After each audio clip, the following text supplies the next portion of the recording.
is my Field and Stream hammock. No, it's not sponsored. I just love this thing. This is how I set it up. It all comes bundled together with the straps and everything in this little pouch, and it just all comes out. This is a 2-person hammock, so it's pretty big. Straps are in there too. I just pull them all out, and they're always tangled up, so I've got to figure that out real quick. Hold on a minute. Okay, they're separated. Here we go.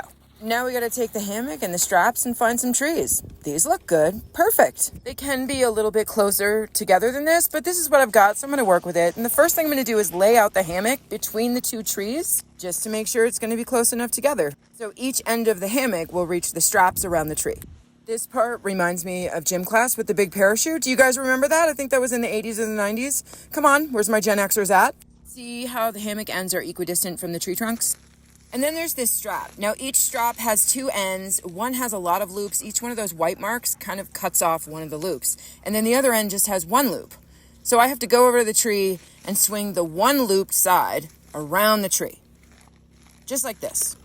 Then I take the many looped side and put it through the big 1 loop at the other end. This is so when you tie the hammock to the many loop side, you can decide how high you want the hammock to be. See the little loop? There we go. I'm going to pull it through real tight now so it has tension and test it because I want to show how strong I am. Look at those muscles. Okay, now I'm going to grab one end of the hammock and tie it into the lowest loop here because these trees are pretty separated. I want as much space as possible for the hammock to swing freely. And I want it to reach the other side.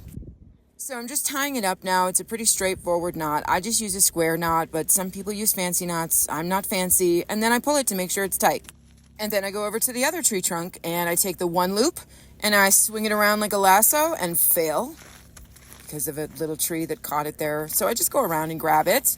And then I put the many looped side through the 1 loop side. And of course, pull that side tight too. You want to make sure the strap is high enough on the tree, but not too high. Time to grab the other side of the hammock and tie it up. And it looks like it's too short. Okay, so I have to do a little bit of an adjustment, which just means I have to untie the hammock and figure out a new loop that will make it closer. I know I said I put it on the last loop, but I didn't. I put it like 3 loops up. Now I'm actually putting it on the last loop. And here, I'll show you. It's just a square knot, a simple square knot that I just tie through the loops and then pull it tight to make sure it's fine.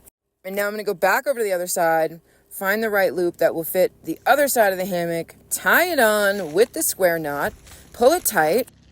And perfect. It reaches perfect. Now we got to check the height from the hammock to the ground. I like to have 1.5 feet between the 2. So now we're going to test it out.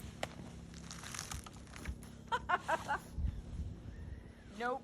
Looks like I was a little bit too low, so I guess I have to do a little bit more of an adjustment. So I'm just going to take one side and tie it on one more higher loop and retry. And look at that. Perfect. And that is how I set up my hammock.